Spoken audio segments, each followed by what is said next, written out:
بقرہ کی آیت نمبر 60 سے 62 تک۔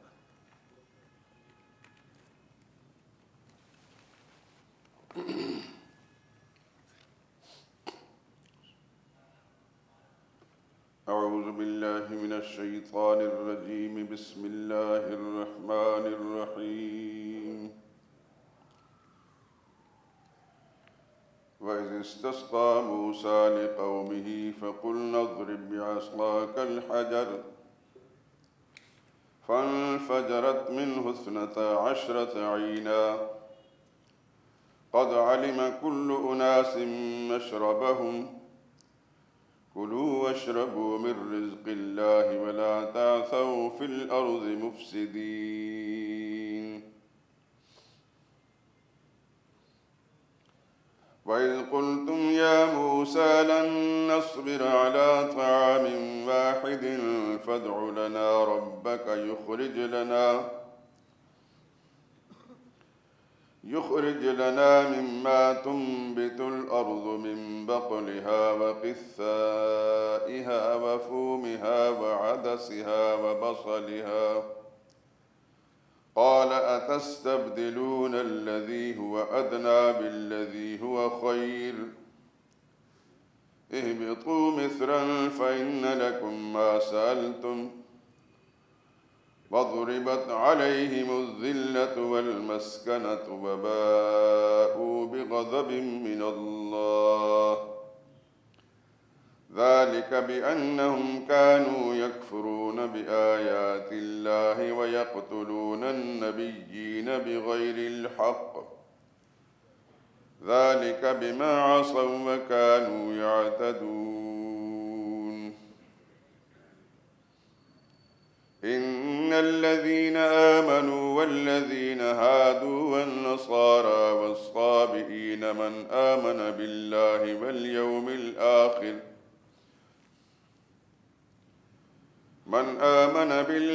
وَالْيَوْمِ الْآخِرِ وَعَمِلَ صَالِحًا فَلَهُمْ أَجْرُهُمْ عِندَ رَبِّهِمْ وَلَا خَوْفٌ عَلَيْهِمْ وَلَا هُمْ يَحْزَنُونَ۔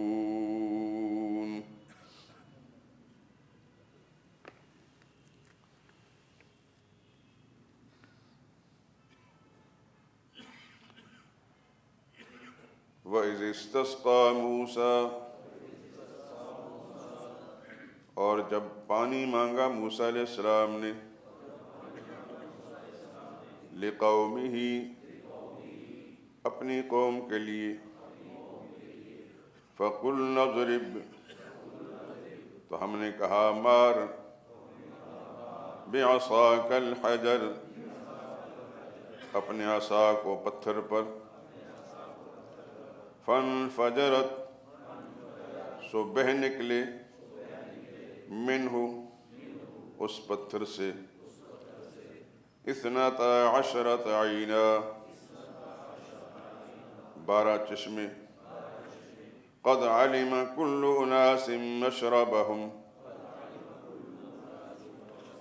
پہچان لیا ہر گروہ نے اپنا گھاٹ، کلوا واشربوا، کھاؤ اور پیو، من رزق اللہ، اللہ کے رزق سے، ولا تعثوا، اور نہ پھرو، فی الارض مفسدین، ملک میں فساد مچاتے ہوئے، وَإِذْ قُلْتُمْ يَا مُوسَىٰ، اور جب کہا تم نے اے موسیٰ، لن نصبر، ہم ہرگز صبر نہ کریں گے، علی طعام واحد، ایک ہی طرح کے کھانے پر، فادع لنا ربک، مانگ ہمارے لیے اپنے رب سے، یخرج لنا، کہ نکال دے ہمارے لیے، مما تنبت الارض،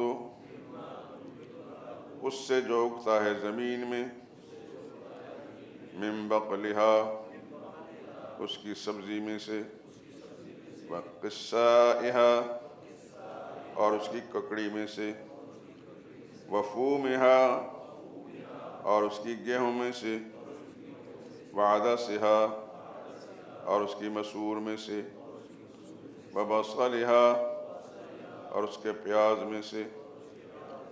قال فرمایا موسیٰ علیہ السلام نے، اتستبدلون کیا تم تبدیل کرنا چاہتے ہو، الذی اس چیز کو، ہوا ادنا وہ معمولی ہے، بالذی اس چیز کے بدلے میں، ہوا خیر کہ وہ بہتر ہے۔ اہبطوا مصرا اتر جاؤ کسی شہر میں، فإن لکم ما سألتم تو تم کو ملے گا جو تم مانگتے ہو، وضربت علیہم الذلۃ اور ڈال دی گئی ان پر ذلت، والمسکنۃ اور محتاجی، وباءوا بغضب من اللہ اور وہ مستحق ہو گئے اللہ کے غضب کے۔ ذالک یہ بات، بِأَنَّهُمْ اس لیے ہوئی، کانوا یکفرون بآیات اللہ وہ نہیں مانتے تھے اللہ کے حکموں کو، وَيَقْتُلُونَ النَّبِيِّينَ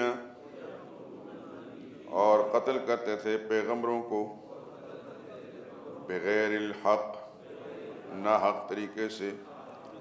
ذالک یہ بات، بما عصوا اس لیے کہ وہ نافرمان تھے، وَكَانُوا يَعْتَدُونَ اور حد سے نکلنے والے تھے۔ ان الذین آمنوا بلا شبہ جو لوگ ایمان لائے، والذین ہادوا اور جو لوگ یہودی ہوئے، والنصارى اور نصارہ ہوئے، والصابئین اور صابی ہوئے، من آمن باللہ جو بھی ایمان لایا ان میں سے اللہ پر،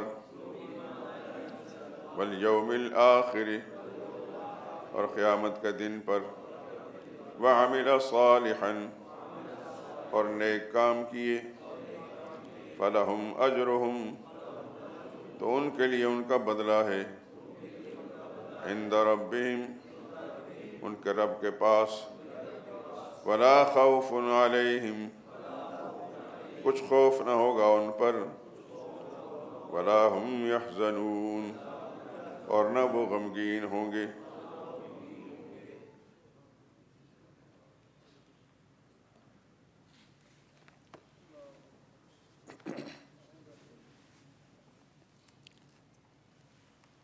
پچھلے درسوں میں آپ سن چکے ہیں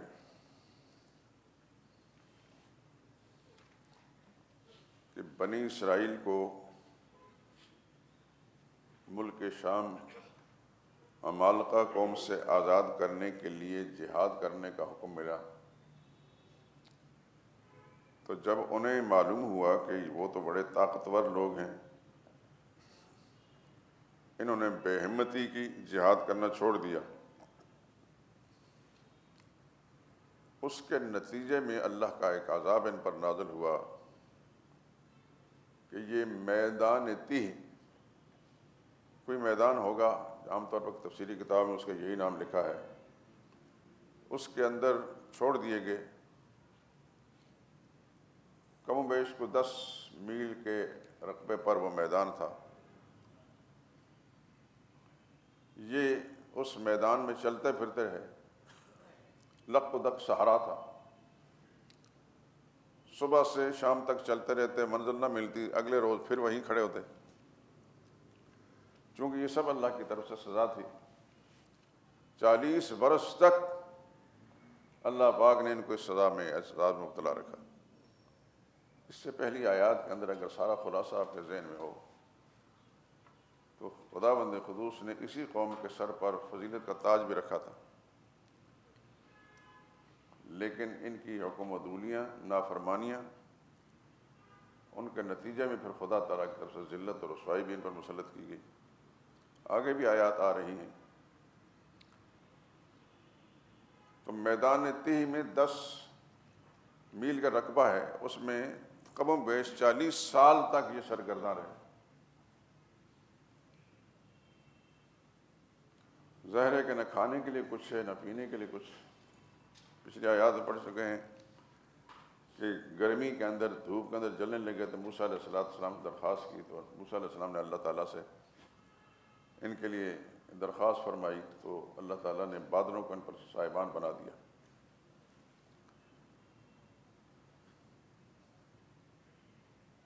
اب پانی کی ضرورت پڑی تو پانی مانگا، لیکن اس کے حصول کا طریقہ کیا تھا؟ اللہ کریم نے حضرت موسیٰ علیہ السلام کو حکم دیا، وحی بھیجی، کوئی مخصوص پتھر تھا، اس پتھر پر اپنی لاٹھی ماریں، اپنا عصا ماریں۔ حکم کی تعمیل ہوئی تو اس عصا کے مارنے سے پتھر کے اندر سے 12 چشمے، فوارے سمجھو کہ پھوٹ پڑے۔ یہ 12 قبیلے تھے، اور اب ان کی اپنی کچھ عادتیں کچھ اس طرح کی تھیں کہ ایک دوسرے سے ملتے جلتے نہیں تھے، جڑ کر نہیں رہتے تھے۔ تو علم الہی میں سب کچھ تھا، اللہ تعالیٰ نے 12 چشمے اس پتھر سے نکال دیے۔ وَإِذِ اسْتَسْقَىٰ مُوسیٰ، جب پانی مانگا موسیٰ علیہ السلام نے، لِقَوْمِهِ، اپنی قوم کے لیے، فَقُلْنَا، تو ہم نے کہا، اضرب، مار، بِعَصَاکَ، اپنے عصا کو، الحجر، پتھر پر، فَانْفَجَرَتْ مِنْهُ، تو بہہ نکلے اس پتھر میں سے 12 عَيْنًا، 12 چشمے۔ اللہ فرماتا ہے، قَدْ عَلِمَ كُلُّ أُنَاسٍ مَشْرَبَهُمْ، ہر گروہ نے، ہر قبیلے نے اپنا مشرب یعنی اپنی گھاٹ پہچان لیا، اور اسی سے پانی پیتے رہے۔ اللہ فرماتے ہیں، کلو، ہم نے کہا کھاؤ اور پیو، من رزق اللہ، اللہ کے رزق میں سے، ولا تعثوا فی الارض مفسدین، اور زمین میں فساد مچاتے مت پھرو۔ پیچھے آپ پڑھ چکے ہیں کہ انہوں نے جب اللہ سے غذا مانگی تو پروردگار عالم نے من اور سلوہ ان کو دیا۔ من کی حقیقت یہی ہے کہ ایک قسم کی گوند جس طرح اوس برستی ہے، وہ برستی تھی، اور وہ درختوں کی جڑوں کے اندر وہی جمع ہو جاتی تھی اور بڑی لذیذ ہوتی تھی، اس کو کھاتے، کوئی مشقت، کوئی محنت نہیں کرنی پڑتی تھی۔ اور اسی طریقے سے منہ کی کرارا پن حاصل کرنے کے لیے بٹیر اللہ پاک نے ان کے ردے کے جمع کر دیے، ان سے بھاگتے نہیں تھے، ان کو پکڑتے ذبح کر کے کھا لیتے۔ لیکن اس پر بھی بدبخت کہنے لگے، کھا کھا کر ہم تنگ آ گئے، اور چیز چاہیے۔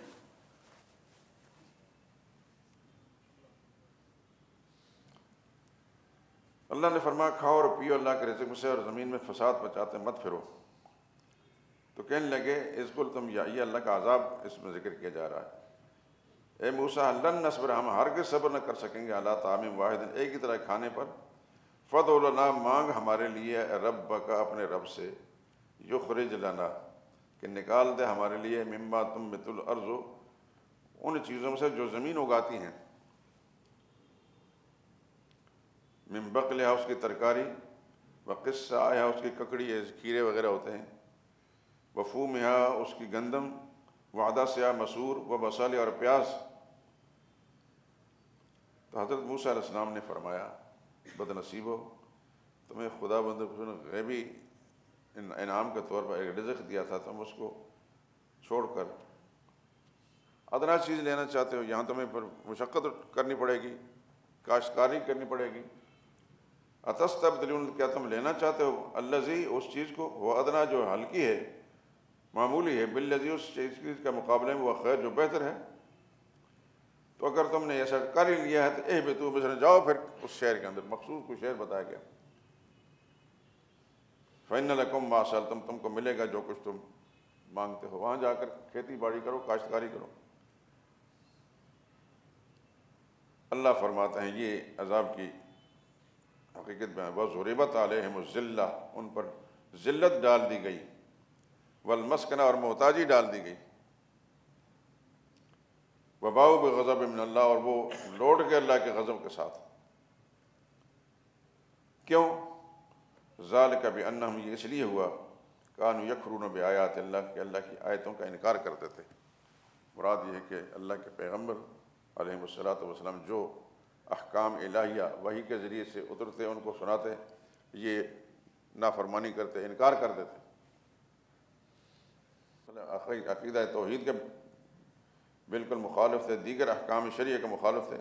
وَيَقْتُلُونَ النَّبِيِّينَ بِغَيْرِ الْحَقِّ، اور خدا کا نبی جو ان تک خدا کے پیغام پہنچاتا ان کو ناحق قتل کرتے تھے۔ کتنے بدبخت قسم کے لوگ تھے۔ ان کی شقاوت اور بدبختی تو اس وقت سے آج تک دنیا کی ساری قوموں میں، آپ حضرات یقیناً جانتے ہیں، عالمی سطح پر جتنی قومیں بھی آباد ہیں، سب سے زیادہ بدترین قوم اگر ہے تو یہودی ہے۔ یہی وجہ ہے کہ مسلم دنیا میں آپ اپنا ملک دیکھ لیں، بے شمار عیسائی رہتے ہیں، امن و امان کے ساتھ رہتے ہیں، جو کہ بعض جگہوں میں سکھ رہتے ہیں، ہندو بھی ہیں سندھ اور بلوچستان کے بعض علاقوں کے اندر، بلکہ ہمارا صوبہ سرحد اس سے آگے جب کوہستان کی طرف جائیں تو بٹگرام میں ہندو ہم نے دیکھے، بستے ہیں ایک دوسرے۔ ہندوستان کے اندر ہندوؤں کے ساتھ مسلمان بھی رہتے ہیں، عیسائی بھی رہتے ہیں، دوسری قوم میں سکھ بھی رہتے ہیں۔ یہ ایک ایسی بدبخت قوم ہے کہ یہ کسی کے ساتھ جوڑ کر نہیں رہتے۔ آپ اپنے ملک کے اندر دیکھیں، یہودیت کے نام پر کوئی ایک فرد بھی نہیں ہوگا، چھپ کر رہے ہیں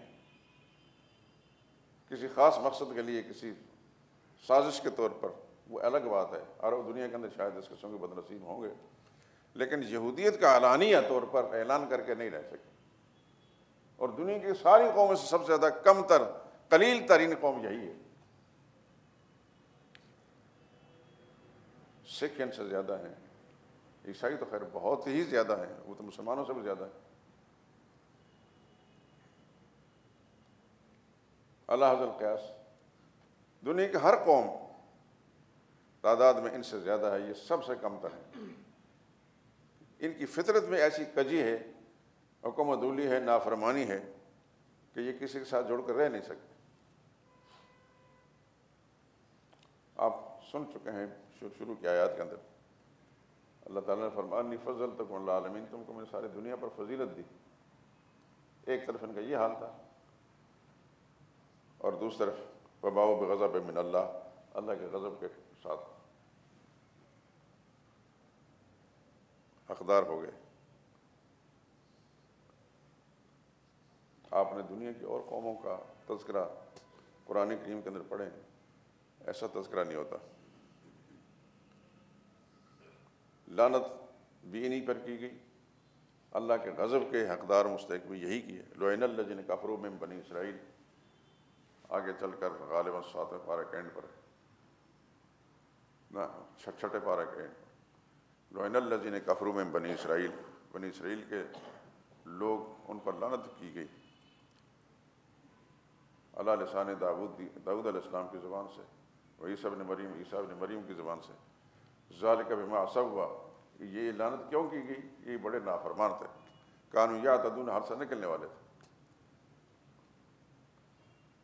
تو قرآن کریم کے مختلف مقامات میں اسی بد نصیب قوم کے بارے میں کہیں اللہ کے غضب کا ذکر ہے، کہیں اللہ کی لعنت اور پھٹکار کا ذکر ہے۔ یہی وہ بدبخت ہیں کہ جن کے منحوس ہاتھوں سے خدا کے نبی قتل ہوئے۔ یہی وہ ملعون ہیں کہ جنہوں نے حضرت مریم صدیقہ پر تہمت لگائی۔ یہی وہ بدبخت ہیں جنہوں نے حضرت عیسیٰ علیہ السلام کو قتل کرنے کے منصوبہ بنایا۔ ان کی نافرمانی اور حکم و دولیاں اتنی زیادہ ہیں کہ اگر تقابل کیا جائے دوسری قوموں کے ساتھ تو کوئی بھی ان کے برابر نہیں۔ تو پھر خدا کے عذاب در عذاب کے حقدار تو بنے۔ ذالک ما عصوا، اس لیے کہ یہ نافرمان تھے، وکانوا یعتدون، حد پر نہ رہنے والے، یعنی حد سے نکلنے والے تھے۔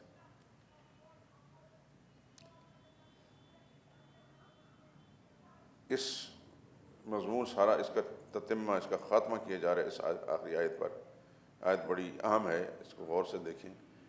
ان الذین آمنوا، بلا شبہ جو لوگ مسلمان ہوئے، یعنی اپنے آپ کو مسلمان کہتے ہیں، والذین ہادوا، اور جو اپنے آپ کو یہودی کہتے ہیں، والنصارى، اور عیسائی کہتے ہیں، والصابین، اور صابی کہتے ہیں۔ یہ صابی جو ہیں ان کے بارے میں کوئی تفصیل نہیں ملتی، کہتے ہیں داؤد علیہ السلام کو مانتے تھے یا ابراہیم علیہ السلام کو مانتے تھے، کچھ مطلب انبیاء کی تعلیمات کے مطابق کام کرتے تھے، شرک بھی کرتے تھے۔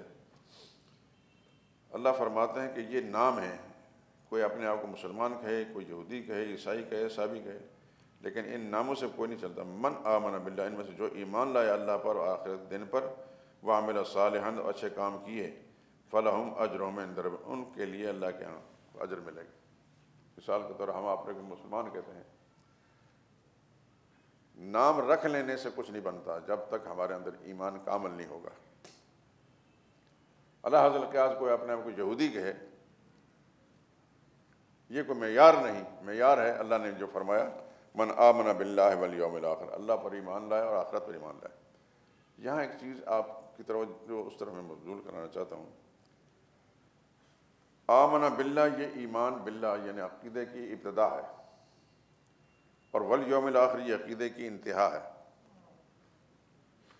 درمیان میں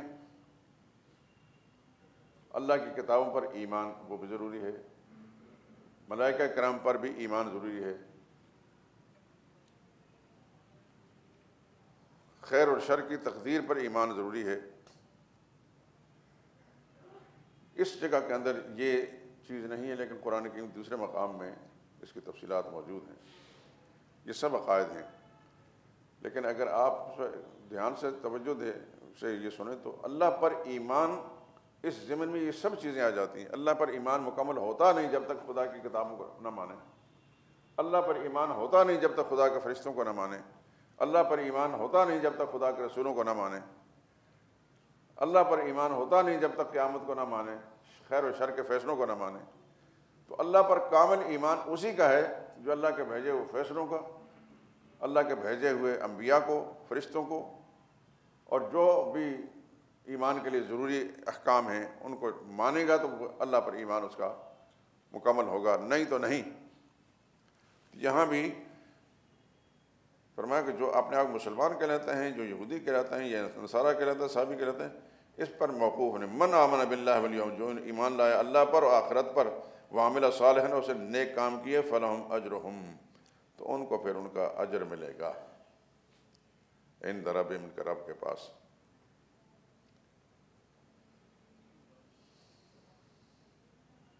آپ حضرات کو یہ معلوم ہوگا بچپن سے ہی ماں باپ کے گھر میں چھوٹے چھوٹے بچوں کو ایمان کی صفات یاد کرائی جاتی ہے۔ آمنت باللہ و ملائکتہ و کتبہ و رسلہ، میں ایمان لایا اللہ پر، اللہ کے فرشتوں پر، اللہ کی کتابوں پر، اللہ کے رسولوں پر، والقدر خیرہ و شرہ من اللہ، اس تقدیر پر کہ خیر بھی اللہ کی طرف سے اور شر بھی اللہ کی طرف سے، والبعث بعد الموت، مرنا بھی ہے اور مرنے کے بعد دوبارہ زندہ ہونا ہے۔ یہ اسلامی عقائد کی بنیادیں ہیں، اور آپ حضرات کو یقیناً یاد ہوں گی، اگر نہیں تو کم از کم ان چیزوں کو یاد کر لیا جائے، اور بچوں کو بھی، اپنے بچوں کو اپنے گھر میں ٹٹول لیا جائے، خواتین سے پوچھ لیا جائے کہ اسلامی عقائد کیا ہیں، کن کن چیزوں پر ایمان لانا ضروری ہے ایک مسلمان کا، مسلمان کب بنتا ہے، کیونکہ عقائد جو ہیں یہ دین کی بنیاد ہیں۔ اگر بنیاد صحیح نہیں، وہ عمارت کسی کام کی نہیں۔ اگر کوئی شخص خدا کی ذات کو مانتا ہے لیکن اللہ کی بات کو نہیں مانتا، مثال کے طور پر اللہ کے بھیجے فرشتوں کو نہیں مانتا، اللہ کے بھیجے رسولوں کو نہیں مانتا، اس کی بھیجی کتابوں کو نہیں مانتا وغیرہ ذالک، تو اس کا اللہ پر ایمان نہیں ہے۔ مثال کے طور پر آپ کے پڑوسی ملک میں ہندو بستا ہے، خدا کا منکر تو وہ بھی نہیں، سکھ بستے ہیں، اللہ کا منکر وہ نہیں، عیسائی بستے ہیں، اللہ کا منکر نہیں۔ اللہ کا منکر ایک مخصوص طبقہ ہے جن کو دریاب کہتے ہیں، وہ دنیا میں ان کی تعداد بہت تھوڑی ہے۔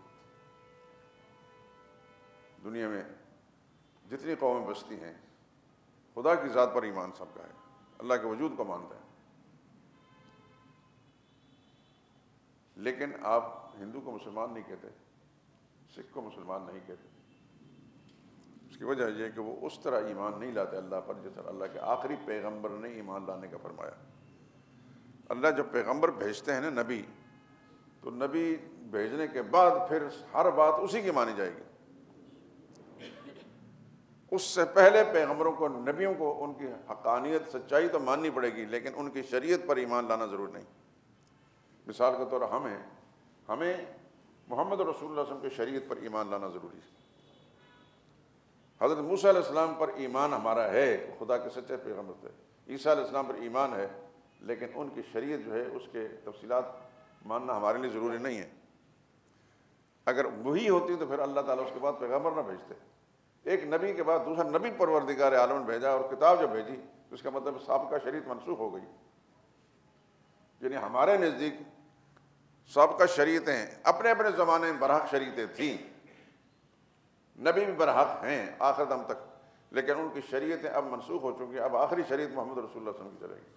آپ سن چکے ہیں، شاید میں نے کل کے یا پرسوں درس میں کہا تھا کہ حضرت فاروق اعظم رضی اللہ تعالیٰ عنہ کو تورات کا نسخہ مل گیا، اور اس کو پڑھنے میں وہ اتنے گرویدہ منہمک ہو گئے کہ حضور صلی اللہ علیہ وسلم کے سامنے بیٹھے کہ دائیں بائیں ان کو توجہ نہ رہی کہ رسول اللہ صلی اللہ علیہ وسلم اس وقت کیا فرما رہے ہیں، یا رسول اللہ صلی اللہ علیہ وسلم کی کیفیت کیا ہے۔ تو اس کتاب کے پڑھنے میں اس قدر حالانکہ وہ اللہ کی کتاب تھی اپنے زمانے میں، حق اور سچ کتاب، لیکن قرآن کے آ جانے کے بعد پھر اس کے فیصلوں پر ایمان ضرور نہیں، نہ انجیل پر ہے، نہ زبور پر ہے۔ قرآن آخری کتاب ہے، آخری شریعت ہے۔ جب حضرت فاروق اعظم اس میں مستغرق ہو گئے اسی خیال سے کہ خدا کے سچے پیغمبر کو نازل ہوئی، اس کی تفصیلات کیا کیا ہیں، تو نبی کریم صلی اللہ علیہ وسلم کے چہرہ انور پر کچھ ناگواری کے اثرات آئے۔ اچانک حضرت فاروق اعظم کی نظر پڑی کہ رسول اللہ صلی اللہ علیہ وسلم ناگواری محسوس کر رہے ہیں، ناراض ہو رہے ہیں۔ ایک دم کتاب بند کر دی اور اللہ کی پناہ مانگی، میں اللہ کی غضب سے پناہ مانگتا ہوں، رسول اللہ صلی اللہ علیہ وسلم کی ناراضگی سے پناہ مانگتا ہوں، غیر ذالک۔ اس وقت رسول اللہ صلی اللہ علیہ وسلم نے فرمایا کہ آپ موسیٰ علیہ السلام پر نازل ہونے والی تورات پر کے پڑھنے میں اس قدر منہمک ہو گئے کہ وقت کے سچے پیغمبر کی طرف توجہ نہ رہی۔ سن لے اچھی طرح، لو کان موسیٰ حیا، آج اگر موسیٰ علیہ السلام حیات بھی ہوتے، لما واسعہ الا اتباعی، تو میری اتباع اور پیروی کے بغیر ان کے لیے کوئی چارہ کار نہ ہوتا۔ اللہ نے جو پیغمبر بعد میں بھیجا فیصلہ اسی کا حق ہوتا ہے، اور آخری پیغمبر چونکہ محمد مصطفیٰ صلی اللہ علیہ وسلم ہے، اس واسطے ان پر نازل والی شریعت بھی آخری شریعت ہے، اور یہی برحق ہے۔ اس سے پہلے شریعتیں اپنے اپنے زمانے میں حق تھیں، لیکن اب وہ ہمارے لیے معمول بہا نہیں، ہمارے عمل کے لیے نہیں۔ ہم ایمان لاتے ہیں اس بات پر کہ موسیٰ علیہ السلام خدا کا سچا پیغمبر ہے، عیسیٰ علیہ السلام خدا کا سچا پیغمبر، سابقہ انبیاء بھی، اور ان کی شریعتوں پر بھی اپنے اپنے زمانے میں حق شریعت ہے، لیکن اب ہمارے لیے قابل عمل نہیں ہے۔ ہمارے لیے قابل عمل وہ شریعت ہے جو آخری پیغمبر صلی اللہ علیہ وسلم پر نازل ہوئی۔ اس واسطے یہ بتایا گیا کہ نام رکھنے سے بات نہیں بنتی، کام کرنے سے بات ہوتی ہے۔ ہم مثال کے طور پر مسلمان اپنے آپ کہتے ہیں، ہمارے بے شمار آپ جانتے ہی ہیں اپنے معاشرے کے لوگوں کو، مسلمان کہتے ہیں لیکن ان کو اسلام کو کچھ پتہ نہیں، کچھ بھی پتہ نہیں۔ اب تو یہ میڈیا، سوشل میڈیا آ گیا، اس نے تو سب کو ننگا کر کے رکھ دیا۔ یہ ٹی وی اینکر جو ہے مختلف اداروں سے متعلق، وہ نوجوانوں سے، مختلف لوگوں سے پوچھتے ہیں، اسلام کی بنیادی باتیں پوچھتے ہیں، کچھ پتہ نہیں، کچھ بھی پتہ نہیں۔ لیکن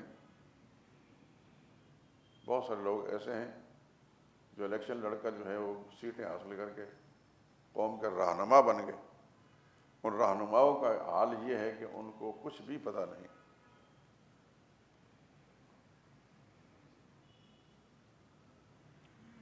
نبیوں کے نام نہیں بتا سکتے، 4-5 نبیوں کے نام بتا دیں، چل جائے کہ 1,24,000 انبیاء اکرام علیہ السلام کے بارے میں ان کو کچھ معلوم ہو۔ آپ کے علم میں ہے یا ہونا چاہیے، قرآن کریم میں 25 نبیوں کے نام ہیں، ایک جگہ 18 نبیوں کے نام اکٹھے ہیں.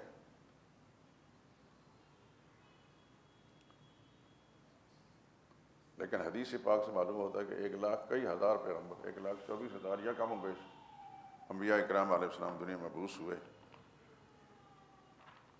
ہزاروں سال دنیا کے اندر گزر چکے ہیں، انبیاء اکرام تشریف لائے، ان کی شریعتیں تھیں، سب کچھ. لیکن آج ہمارا مسلمان ایسا کہ وہ اپنی شریعت کے بہت ساری باتیں نہیں جانتا. اپنی شریعت کے اگر وہ بتایا کہ محمد مصطفیٰ صلی اللہ علیہ وسلم جو نماز پڑھتے تھے، نماز کے بارے میں جو انہوں نے تعلیم دی ہے، اس کے بارے میں کچھ بتا دو، کچھ نہیں پتا. بے شمار لوگ ہیں نماز کے فرائض کا نہیں پتا، ان کو واجبات کو نہیں جانتے. پیر گدی نشین، بڑی بڑی گدیاں کھولی ہوئی ہیں، کچھ بھی ان کو پتہ نہیں. بد نصیبی کی ماری ہوئی قوم جو ہے ان کو اللہ کا ولی سمجھ کر ان کے پاس جاتے ہیں اور وہ ان کو جو شعبے دکھاتے ہیں اسے منہمک ہیں، لیکن پتہ ان کو کسی بات کا بھی نہیں، کسی بھی بات کا پتہ نہیں. نئی تعلیم سے ہمارے نوجوان بچے جو ہیں ان کا حال یہ ہے کہ 2-4 صحابہ کا نام نہیں بتا سکتے. اگر عام مسلمان سے پوچھا جائے کہ رسول اللہ کو مانتے ہو؟ ہاں جی بڑے بالکل مانتے ہیں، صدقے یا رسول اللہ. رسول اللہ کے خاندان کے بارے میں کتنا کچھ جانتے ہو؟ کچھ بھی نہیں، کچھ بھی نہیں. ہم تو طالب علم لوگ ہیں، اسی تجسس میں رہتے ہیں، کتابیں الحمدللہ پاس ہیں، خود گرید کرتے رہتے ہیں. سچ یہ ہے کہ ایک بڑی تعداد ہمارے مسلمانوں کی نبی کریم صلی اللہ علیہ وسلم کی ذات کی حد تک ان کے ساتھ ان کا تعلق ہے، اس سے آگے خاندان کو کچھ نہیں جانتے. بہت بڑی حد تک ہوتا ہے کہ رسول اللہ کی والدہ ماجدہ کا نام آمنہ تھا، والد کا نام عبداللہ تھا، دادا کا نام عبد المطلب تھا، چچا حضرت حمزہ تھے، حضرت عباس تھے. رسول اللہ صلی اللہ علیہ وسلم کے ایک آدھ زوجہ مطہرہ ان کا نام، سب شادیوں کا نام، یہ بس کل کائنات یہ ہے. نبی کریم صلی اللہ علیہ وسلم کے چچا زاد، بہن اور بھائی. عوام الناس پر کیا گلیں کریں، ہمارے اچھی خاصی تعداد مولویوں کی ان کو معلوم نہیں. میں نے جو اس معاملے میں تجسس کیا، تحقیق کی ہے، کوئی 26 کے لگ بھگ رسول اللہ صلی اللہ علیہ وسلم کے چچا زاد بھائی مسلمان ہیں، اور ان سے کچھ زیادہ 27، 28 یا 29 کے لگ بھگ چچا زاد بہنیں مسلمان.